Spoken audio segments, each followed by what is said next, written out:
شرکت هواپیمایی سامون ایر پروازهایش را در خطر دوشنبه الماتا دوشنبه را از سر گرفت.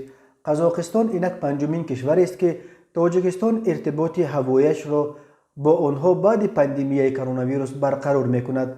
خدمات مطبوعات سامون ایر گفته است که همه خواهشمندان سفر به قزاقستان باید نه 72 ساعت دیرتر از زمان پرواز سند تشخیص منفی کرونا ویروس بگیرند. پروازها هفته یک مرتبه روزهای چهارشنبه انجام داده می شود.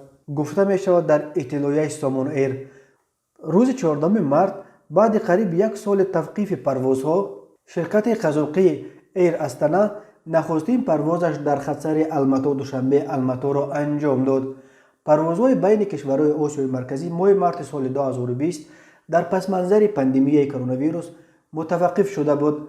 از تاجیکستان حالا به ازبکستان، امارات متحده عرب، ترکیه، افغانستان و اینک به قزاقستان پروازها انجام داده می شوند.